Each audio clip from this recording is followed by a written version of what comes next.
Good afternoon, everyone. Wow, this is loud.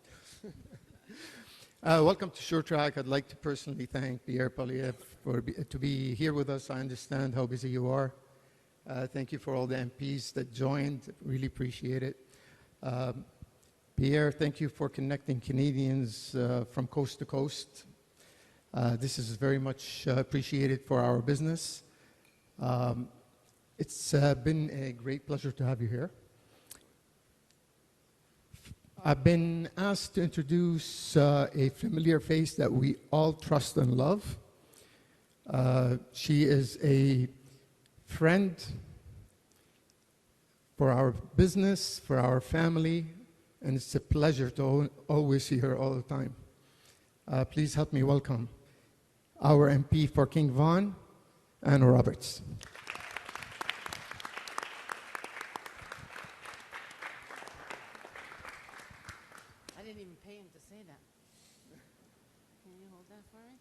How is everybody?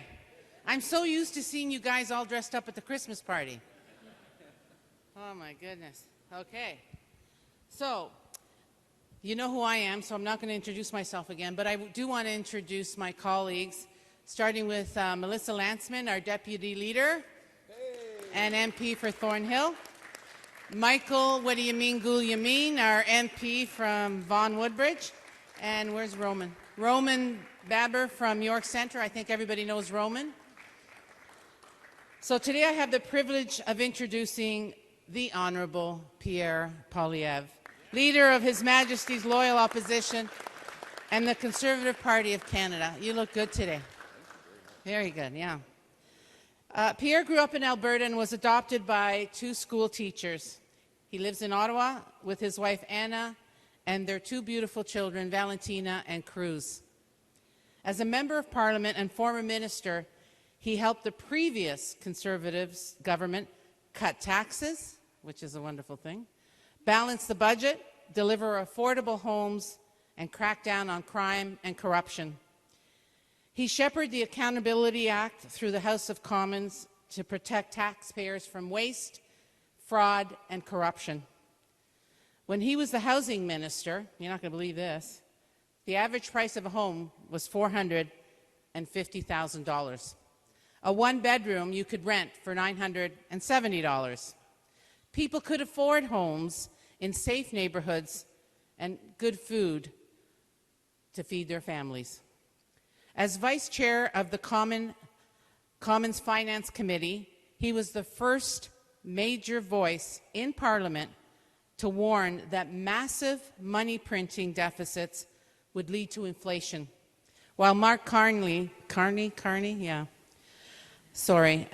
wrongly predicted prices would go down. Pierre also led the charge against the carbon tax, tougher laws to fight crimes, banning drugs and unlocking resources. Liberals who demonized him for their principles stand now and all agree he was right. In the most recent election, he garnered a greater number of votes, more than any Conservative figure in the past, achieving the highest percentage of votes since 1988, which resulted in an additional 2.5 million votes and 25 more seats compared to the previous election, primarily making significant progress among young voters and the working class. But he has only begun. After Liberals doubled housing prices, inflation to our food prices, and unleashed crime on our streets, Pierre is fighting back. His purpose in Canada, with strong take-home pay, safe streets, and secure borders, is what we need for Canada. So, ladies and gentlemen, please welcome our leader and the next Prime Minister, the Honourable Pierre Poilievre.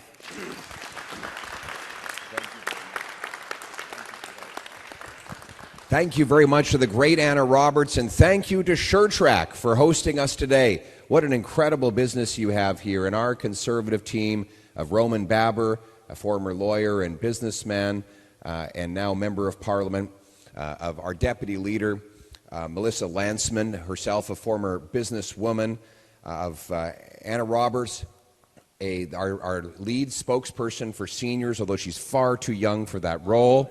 Don't you agree? It should be illegal to have such a young person in charge of the seniors portfolio. But she's also a mortgage broker, helped many people get access to home ownership. And we have Michael Guglielmin, who's not only made of steel, he used to work in the steel industry as an executive for one of our great local steel companies.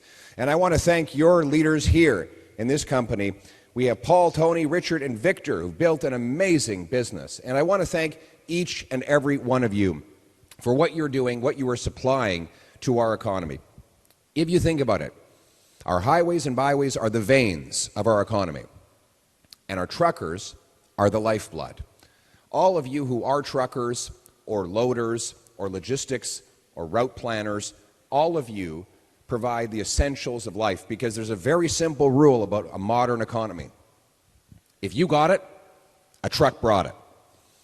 Everything that we have today, the clothes on our back, the food on our table, the materials that build our houses, came to us in a truck.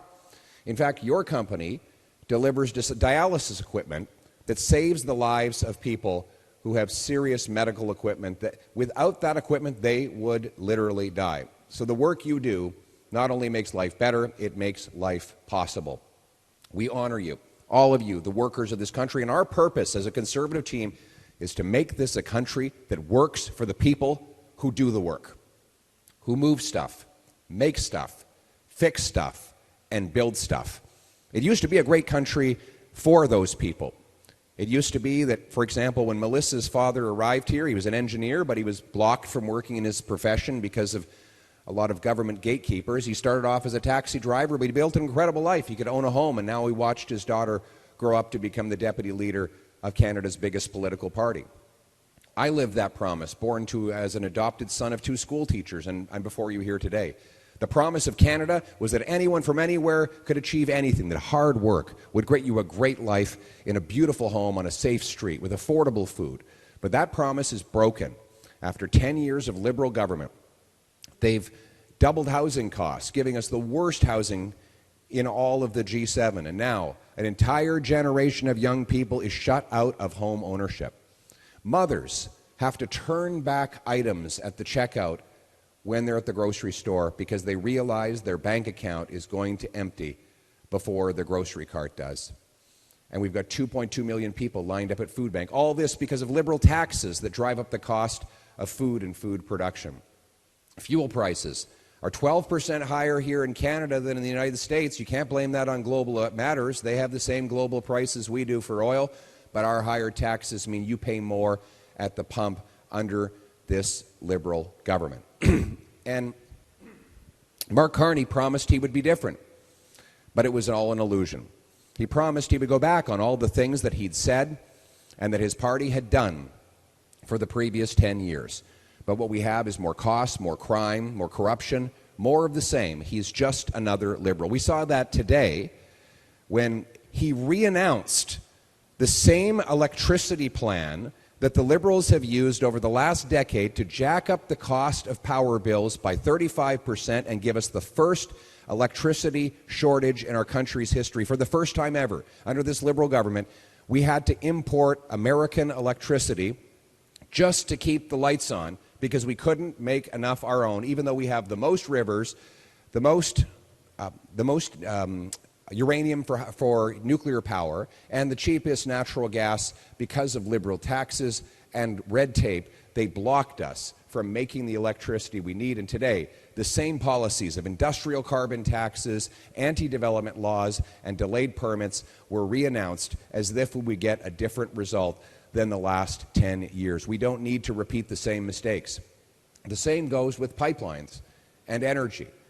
Tomorrow, we'll find out how much Mark Carney wants to raise the industrial carbon tax, a tax that adds to the cost of home building by driving up the cost of cement, concrete, glass, aluminum, and steel, that adds to the cost of food by taxing the very farm equipment and fertilizer that's necessary to make it. My view is that the industrial carbon tax should be zero. We should have no tax on our energy and our production. And as for a pipeline, we want to see it happen. We're holding out hope. We want one built.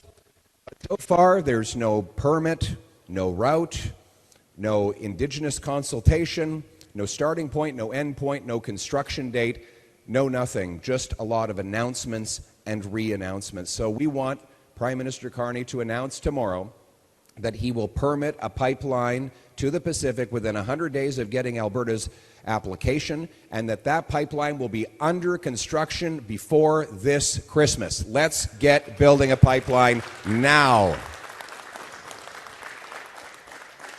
It's all about restoring the promise of a country that is affordable at home, safe at home, and strong at home. Our plans are very clear for that to happen. We want to cut back on consultants, bureaucracy, handouts to fake refugees, foreign aid, and other mismanagement so that we can use those savings to bring down debt, taxes, and inflation. We want to cut taxes on work, investment, home building, and energy. Let's make it tax-free to build homes so that you can afford to buy them again. Let's expedite the permits so that it is faster to build those homes, creating more jobs for the builders, the 107,000 construction workers who are currently out of a job. Let's take all taxes. By the way, you know what we need more than anything right now? Let's take all taxes off fuel. So let's lower the fuel cost. Doing so would save you $25 every time you fill up as a family of four, save you 25 cents a liter, and would save you $1,200 between now and Christmas. It would also save thousands of dollars for each of the trucks you have out on the road, savings that your company could pass on to you through higher wages and to customers through lower prices. Affordable energy is the key to defeating poverty and lifting living standards for all. Let's make this the fastest place on earth to get a permit, to build a mine, a pipeline, a port, or any other major infrastructure. And let's do that in a safe country again by locking up the criminals. Too many repeat offenders are terrorizing the streets across the GTA and across Canada because liberal laws turn violent offenders loose on our streets. Have you seen any crime in your area? Oh, yeah, yesterday. What happened yesterday? Oh, my God. A double homicide. It's unbelievable. This is becoming the norm now. It used to be in many Canadian neighborhoods we didn't even have to lock our doors. It was so safe.